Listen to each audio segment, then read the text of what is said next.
Sermones del Santo Cura de Ars. Perseverar hasta el fin. Aquel que persevere hasta el fin será salvo. San Mateo 10:22. Aquel, nos dice el Salvador del mundo, que luche y persevere hasta el fin de sus días, sin ser vencido, o que al caer haya sabido levantarse y perseverar, será coronado, es decir, salvado. Palabras que deberían helar nuestra sangre y hacernos temblar de espanto. Si considerásemos, por una parte, los peligros a que estamos expuestos y por otra, nuestra debilidad y el número de enemigos que nos rodean. No nos admire que los más grandes santos hayan dejado a sus parientes y amigos, hayan abandonado sus bienes y placeres para ir a sepultarse en vida en medio de la selva agreste, a llorar sus pecados entre los peñascos, a encerrarse entre cuatro paredes para llorar allí durante el resto de sus días, a fin de quedar libres y desembarazados de todo tráfago mundano, y no ocuparse en otra cosa que en combatir a los enemigos de su salvación, persuadidos de que el cielo solo será concedido a su perseverancia. Mas me dirá alguno, ¿qué es perseverar? Helo aquí, amigo mío. Es estar pronto a sacrificarlo todo, los bienes, la voluntad, la libertad, la vida misma, antes que desagradar a Dios. Pero me dirás aún, ¿qué viene a ser no perseverar? Helo aquí. Es recaer en los pecados que habíamos ya confesado, es seguir las malas compañías que nos indujeron al pecado, el mayor de todos los males, ya que por él hemos perdido a Dios, hemos atraído sobre nosotros toda su cólera, hemos arrebatado al cielo nuestra alma y la arrastramos al infierno. Quiera Dios que los cristianos que tienen la dicha de reconciliarse con Él mediante el sacramento de la penitencia comprendan esto bien. Para daros, pues, una idea de ello, voy ahora a mostraros los medios que debéis adoptar para perseverar en la gracia que recibisteis en el santo tiempo pascual. Los principales son 5, a saber, la fidelidad en seguir los movimientos de la gracia de Dios, huir de las malas compañías, la oración, la frecuencia de los sacramentos y la mortificación. 1. Digo, pues, en primer lugar, que el primer medio para perseverar en el camino que conduce al cielo es ser fiel en seguir y aprovechar los movimientos de la gracia que Dios tiene a bien concedernos.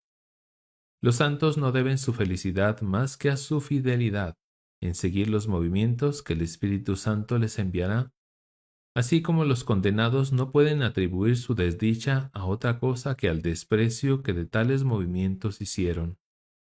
Esto solo debe bastar para hacernos sentir la necesidad de ser fieles a la gracia. Pero, me dirá alguno, ¿por qué medio vamos a conocer si correspondemos o resistimos a lo que la gracia quiere de nosotros? Si no lo sabes, amigo, escúchame un momento y conocerás lo más esencial. Digo, ante todo, que la gracia es un pensamiento que nos hace sentir la necesidad de evitar el mal y de hacer el bien. Entremos en algunos detalles familiares, a fin de que lo comprendas mejor, y así verás cuándo eres fiel a la gracia y cuándo resistes a ella. Por la mañana, al despertarte, nuestro Señor te sugiere el pensamiento de consagrarle tu corazón, de ofrecerle los trabajos del día y de rezar en de rodillas. Las de la mañana, si lo practicas, así, prontamente y de todo corazón, sigues el movimiento de la gracia. Mas si no lo practicas o lo haces mal, entonces dejas de seguir tal movimiento. En otra ocasión sentirás de pronto el deseo de ir a confesarte, de corregir tus defectos y dejar de ser lo que al presente. Pensarás que, si llegases a morir, serías condenado. Si sigues esas buenas aspiraciones que Dios te envía, eres fiel a la gracia. Mas tú dejas pasar esto sin hacer nada. ¿Te viene el pensamiento de dar alguna limosna, de practicar alguna penitencia, de asistir a misa los días laborales, de hacer que asistan también tus criados? Mas no lo haces. Aquí tenéis lo que es seguir los movimientos de la gracia o resistir de ellos. Todo esto viene comprendido bajo el nombre de gracias interiores. En cuanto a las llamadas gracias exteriores, podemos citar como ejemplo una buena lectura, la conversación con una persona virtuosa que os hará sentir la necesidad de cambiar de vida, de servir mejor al buen Dios, los remordimientos que vais a tener a la hora de la muerte, o también el buen ejemplo de otras personas presentándose repetidamente ante vuestros ojos, como si os estimulase a convertiros, o también un sermón o instrucción religiosa que os enseñe los medios que se han de emplear para servir a Dios y cumplir vuestros deberes con Él, con vosotros mismos y con el prójimo. Tened presente que vuestra salvación o vuestra condenación de esas gracias dependen.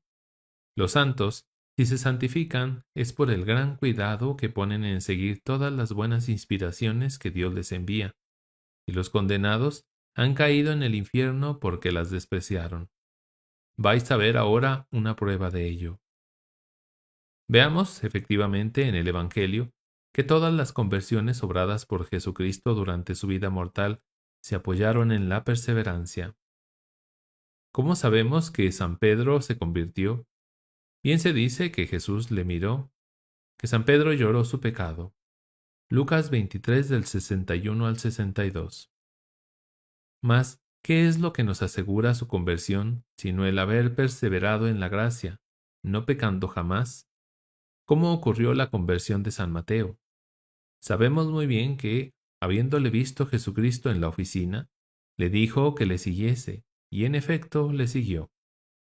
Lucas 5 del 27 al 28. Mas lo que nos certifica que su conversión fue verdadera es el hecho de no haber vuelto a estar en su despacho, ni haber cometido en adelante injusticia alguna. En cuanto comenzó a seguir a Jesucristo, ya no lo abandonó jamás.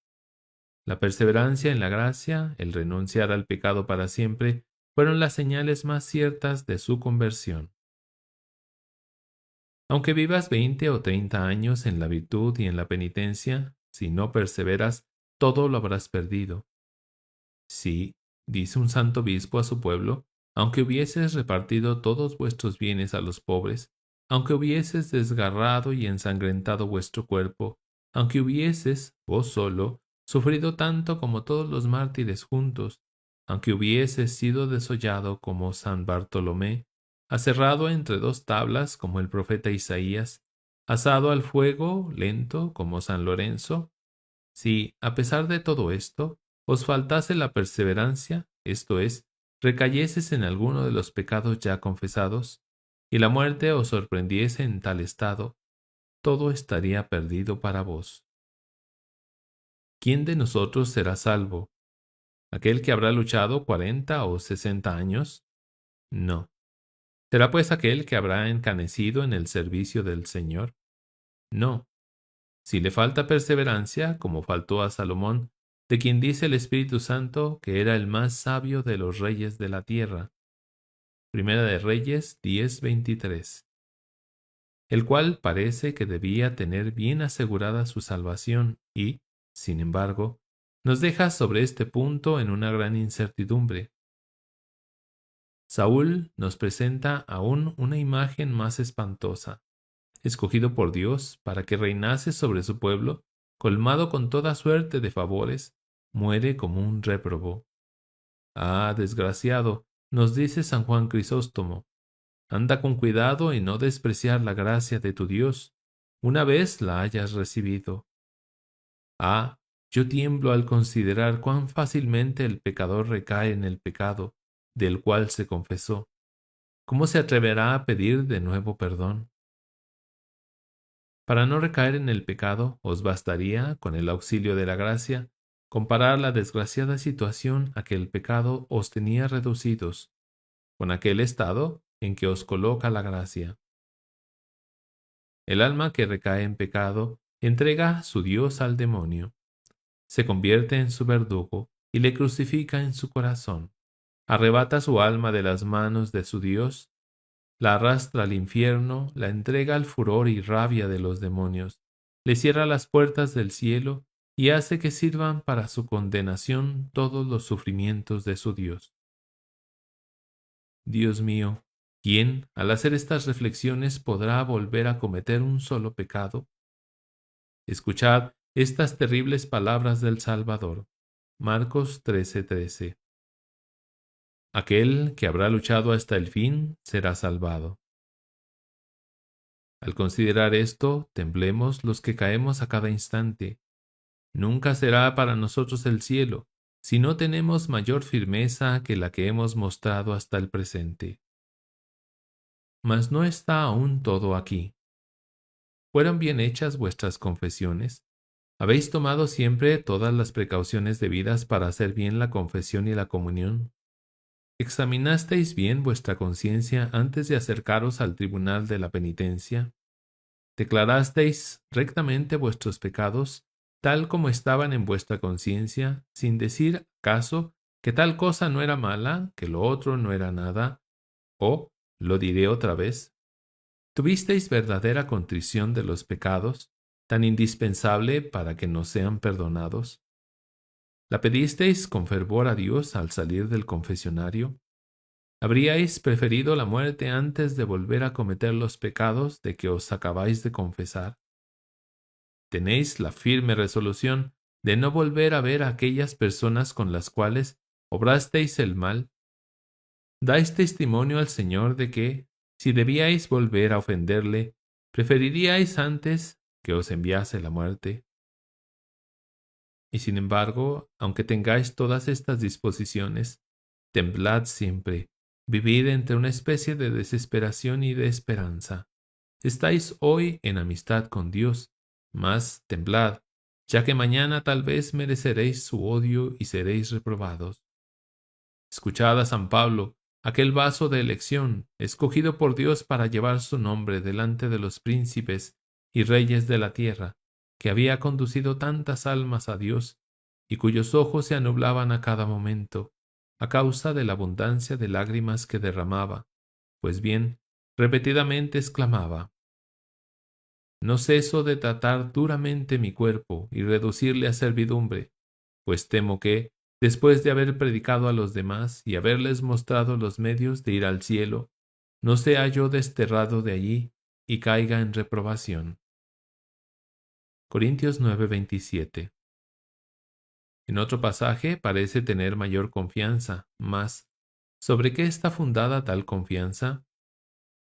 Sí, Dios mío, exclama, soy como una víctima a punto de ser inmolada, pronta mi alma y mi cuerpo se separarán. Conozco que no voy a vivir mucho tiempo, mas lo que me inspira confianza es el haber seguido siempre los movimientos de la gracia que Dios me ha enviado. Desde el momento en que tuve la suerte de convertirme, he guiado hasta Dios tantas cuantas almas me ha sido posible. He luchado siempre, he hecho una guerra continuada a mi cuerpo. Segunda de Corintios 12:8. Ah, cuántas veces he pedido a Dios la gracia de librarme de este miserable cuerpo, siempre inclinado al mal.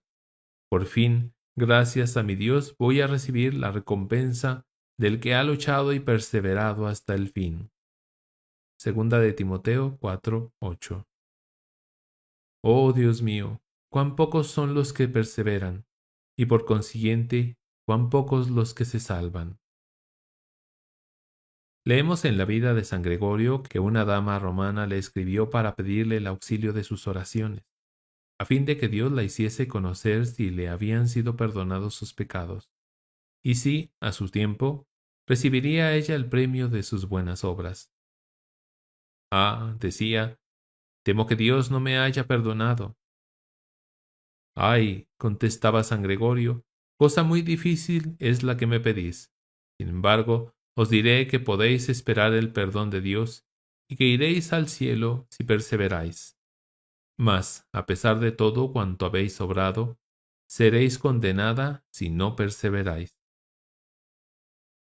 ¿Cuántas veces usamos nosotros el mismo lenguaje y nos inquietamos por saber si nos vamos a salvar o a condenar? Pensamientos inútiles. Escuchemos a Moisés, cuando a punto de morir, hizo congregar las 12 tribus de Israel. Ya sabéis, les dijo, que os he amado entrañablemente, que solo he procurado vuestro bien y vuestra salvación.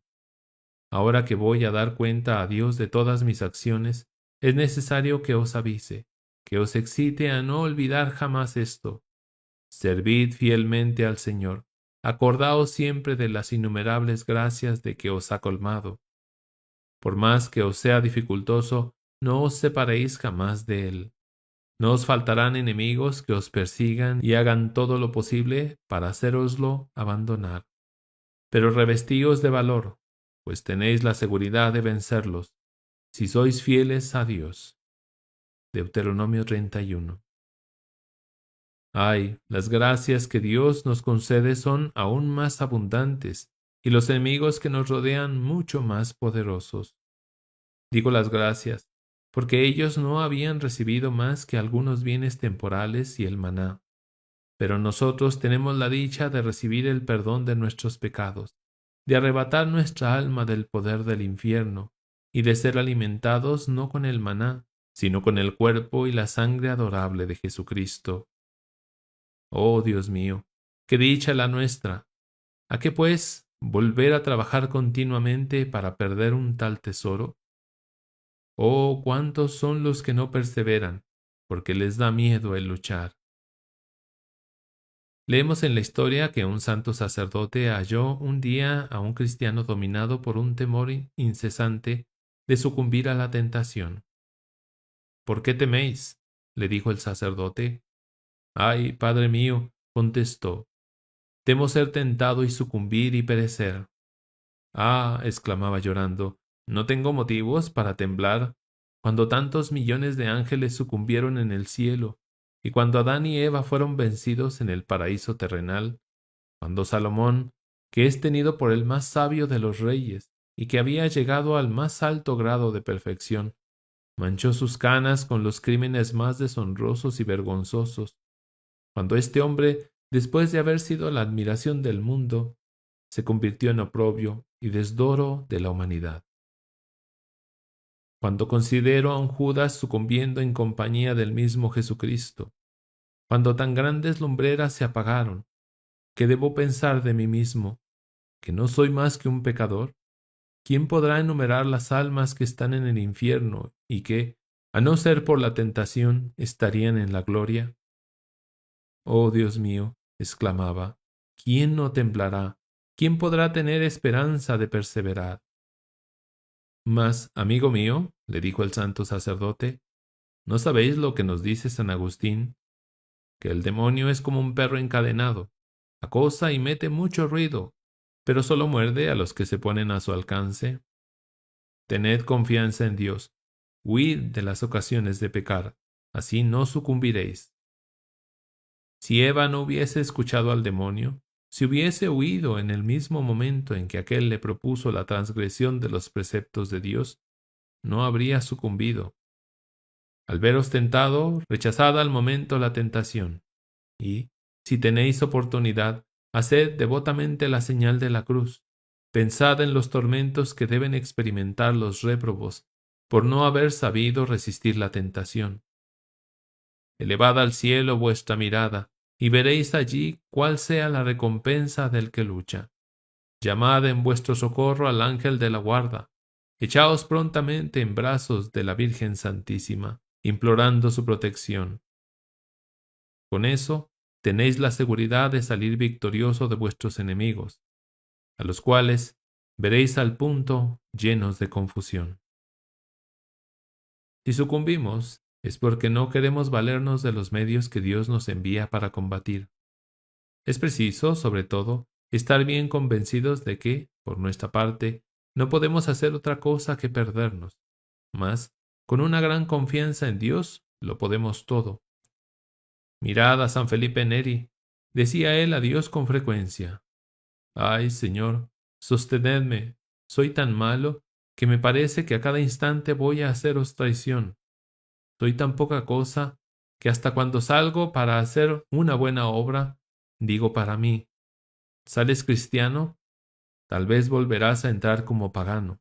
después de haber renegado de tu Dios. Un día, creyéndose solo en un lugar desierto, se puso a gritar: ¡Ay, estoy perdido! ¡Estoy condenado! Alguien que le oyó se le acercó a él y le dijo: Amigo, ¿es que desesperáis de la misericordia de Dios? ¿Por ventura no es infinita? Ay, le dijo aquel gran santo, no es que desespere, sino que espero mucho. Digo que estoy perdido y condenado si Dios me abandona a mí mismo. Cuando considero que tantas personas habían perseverado hasta el fin y una sola tentación las perdió, esto es lo que me hace temblar noche y día, temiendo ser uno de aquellos desgraciados. Si todos los santos temblaron durante su vida por temor de no perseverar, ¿qué será de nosotros que, sin virtudes, casi sin confianza en Dios, cargados de pecados, no ponemos diligencia alguna en librarnos de los lazos que el demonio nos tiende? Nosotros que andamos cual ciegos en medio de los mayores peligros, que dormimos tranquilamente en medio de una turba de enemigos encarnizadamente interesados en nuestra perdición. Pero, me dirá alguno, ¿qué deberemos hacer para no sucumbir? Helo aquí, amigo mío. Hay que huir de las ocasiones que otras veces nos hicieron caer, recurrir constantemente a la oración y, por fin, recibir con frecuencia y dignamente los sacramentos. Si lo practicas así, si sigues este camino, ten fe que vas a perseverar. Pero si no tomas estas precauciones, en vano tomarás otras medidas, forzosamente vendrás a caer y perderte. 2. ¿Dónde oísteis aquellas canciones malas, aquellos dichos infames, que son causa de una infinidad de pensamientos y deseos perversos? ¿No fue precisamente al hallaros en compañía de aquellos libertinos? ¿Quién os hizo formular aquellos juicios temerarios? ¿No fue al oír hablar del prójimo en compañía de aquel maldiciente? ¿Quién os indujo al hábito de dar miradas o tener tocamientos abdominales con vosotros mismos o con los demás? ¿No fue ello por haber frecuentado la compañía de aquel impúdico? ¿Cuál es la causa de que no recibáis ya los sacramentos? ¿No ocurre ello desde que os tratáis con aquel impío, el cual ha procurado haceros perder la fe, diciéndoos que todo cuanto predica el sacerdote son tonterías, que la religión es sólo para dominar a la juventud, que es cosa de imbéciles ir a contar a un hombre lo que uno ha hecho, que toda la gente ilustrada se burla de todo esto?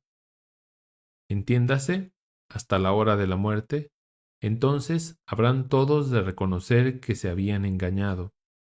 Pues bien, amigo mío, si en aquella mala compañía te habrían ocurrido tales dudas, indudablemente que no.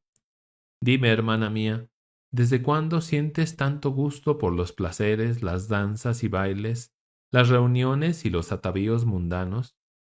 ¿No es esto por ventura desde que frecuentas a aquella mujer mundana, la cual, no contenta aún con haber perdido su pobre alma, está ocasionando también la perdición de la tuya?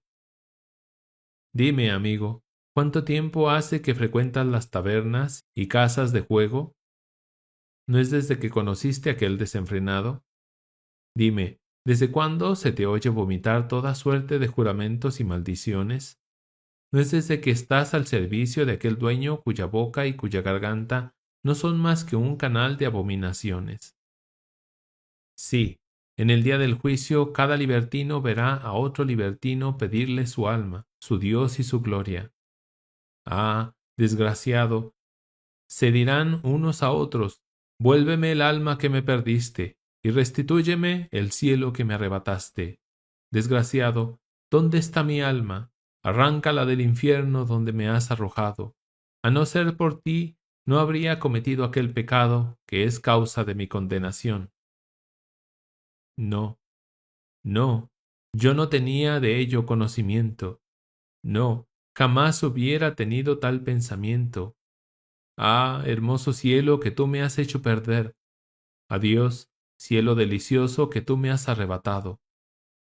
Sí, cada pecador se arrojará sobre el que le dio malos ejemplos y le indujo a cometer los primeros pecados. Ah, dirá, Ojalá no te hubiese nunca conocido. Ah, si a lo menos hubiese yo muerto antes de verte, ahora estaría en el cielo, mas no es ya para mí. Adiós, hermoso cielo, por muy poca cosa te perdí. No, nunca perseveraréis si no huís de las compañías mundanas. En vano querréis salvarlas, no tendréis más remedio que condenaros. O el infierno o la huida, no hay término medio. Determinad cuál de los dos extremos proferís. Desde el momento que un joven o una joven siguen sus placeres, son joven y doncella condenados.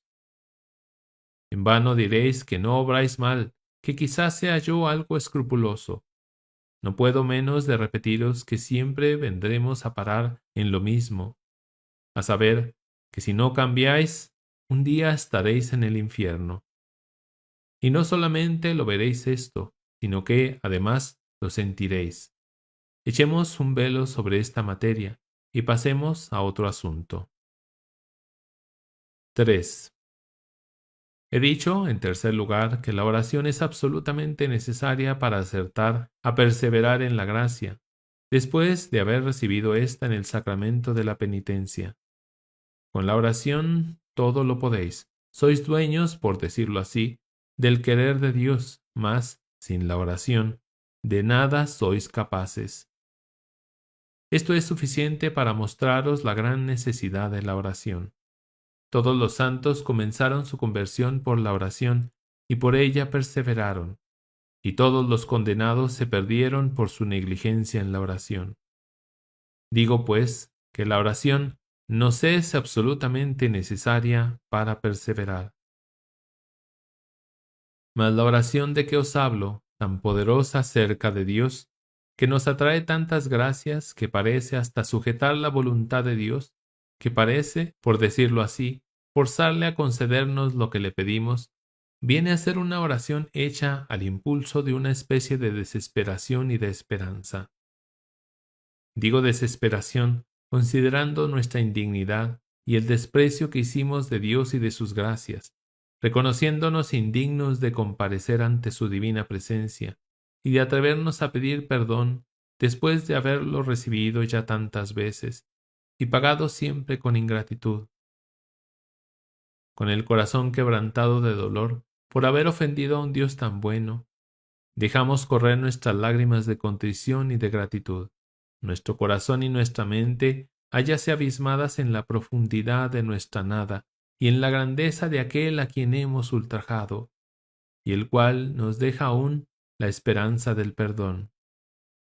Lejos de mirar el tiempo de la oración como un momento perdido, lo tenemos por el más feliz y precioso de nuestra vida, puesto que un cristiano pecador no debe tener en ese mundo otras aspiraciones que llorar sus pecados a los pies de su Señor.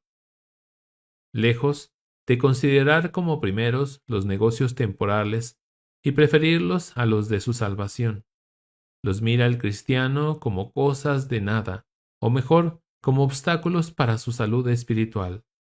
No le preocupan sino en cuanto Dios le ordena que cuide de ellos, plenamente convencido de que, si Él no los gestiona, otros cuidarán de hacerlo, pero que si no tiene la dicha de alcanzar el perdón y tener a Dios propicio, todo está perdido, ya que nadie cuidará de ello.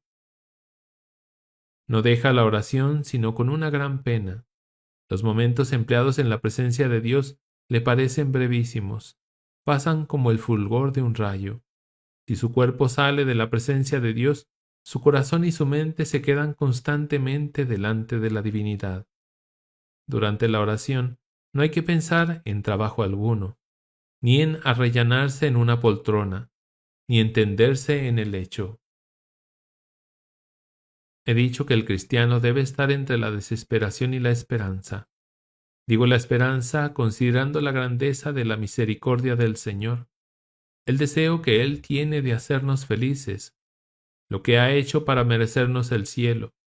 Animados por un pensamiento tan consolador, nos dirigiremos a Él con gran confianza y, como San Bernardo, le diremos: Dios mío, esto que os pido no lo he merecido, mas lo merecisteis vos por mí. Si me lo concedéis, es solamente porque sois bueno y misericordioso. Animado por estos sentimientos, ¿qué hace un cristiano? Vedlo aquí. Penetrado del más vivo reconocimiento, toma la resolución firme de no ultrajar jamás a un Dios que acaba de otorgarle el perdón. Tal es la oración a la que quiero referirme como cosa absolutamente necesaria para obtener el perdón y el don precioso de la perseverancia. 4. En cuarto lugar, hemos dicho que, para tener la dicha de conservar la gracia de Dios, debíamos frecuentar los sacramentos. Un cristiano que use santamente de la oración y de los sacramentos aparece formidable ante el demonio, cual un dragón montado sobre un corcel, los ojos centellantes, armado con su coraza, su espada y sus pistolas, en presencia de un enemigo desarmado. Su sola presencia le hace retroceder y emprender la fuga. Mas haced que descienda de su caballo y abandone sus armas. Pronto su enemigo se le echa encima, le pisa con sus pies y coge cautivo al que provisto de armas, con su sola presencia parecía aniquilar al enemigo. Imagen sensible de un cristiano provisto de las armas de la oración y los sacramentos. Sí, un cristiano que ore y que frecuente los sacramentos con las disposiciones necesarias es más formidable ante el demonio que ese dragón del que acabo de hablaros. ¿Qué es lo que hacía a San Antonio tan terrible ante las potencias del infierno, sino la oración? Oíd cómo le hablaba cierto día el demonio. Decíale que era él su más cruel enemigo, pues le hacía sufrir tanto. Ah, cuán poca cosa eres, le dijo San Antonio, ya que no soy más que un pobre solitario, que no puedo sostenerme sobre mis pies. Con una simple señal de la cruz provoco tu ira. Ved además lo que el demonio dijo a Santa Teresa, a saber que por lo mucho que ella amaba a su Dios, por su frecuencia de sacramentos, en el lugar donde ella había pasado no podía él ni respirar. ¿Por qué? Porque los sacramentos nos dan tanta fuerza para perseverar en la gracia de Dios, que jamás se ha visto a un santo apartarse de los sacramentos y perseverar en la amistad de Dios. Y porque en los sacramentos hallaron cuantas fuerzas les eran necesarias para no dejarse vencer del demonio. Os indicaré aquí la razón de ello. Cuando oramos, Dios nos envía amigos. Ora sea un santo, ora un ángel, para consolarnos. Así sucedió a Agar, la esclava de Abraham. Génesis 21:17. Al casto José y también a San Pedro cuando estaba en prisión. Nos hace sentir con mayor fuerza la eficacia de sus gracias a fin de fortalecernos y armarnos de valor. Mas, al recibir los sacramentos, no es un santo o un ángel, es Él mismo quien viene revestido de todo su poder para aniquilar a nuestro enemigo. El demonio, al verle dentro de nuestro corazón, se precipita a los abismos. Aquí tenéis pues la razón o motivo por el cual el demonio pone tanto empeño en apartarnos de ellos, o en procurar que los profanemos. En cuanto una persona frecuenta los sacramentos, el demonio pierde todo su poder sobre ella. Añadamos, sin embargo, que es preciso distinguir. Esto sucede en aquellos que los frecuentan con las disposiciones debidas, que sienten verdadero horror al pecado, que se aprovechan de todos los medios que Dios nos concede para no recaer y para sacar fruto de las gracias que nos otorga. No quiero referirme a aquellos que hoy se confiesan y mañana caen en las mismas culpas. No quiero hablar de aquellos que se acusan de sus pecados con tanta falta de dolor y arrepentimiento, cual si narrasen, por gusto, una historia, ni de los que comparecen sin ninguna o casi ninguna preparación, que acudirán a confesarse quizás sin haber examinado su conciencia, y dirán lo primero que les venga a la mente, que se acercarán a la sagrada mesa sin haber sondeado los repliegues de su corazón, sin haber pedido gracia para conocer sus pecados, ni implorar el dolor que de ellos deben concebir, sin haber formado propósito alguno de no volver a pecar. No, estos solo trabajan para su perdición.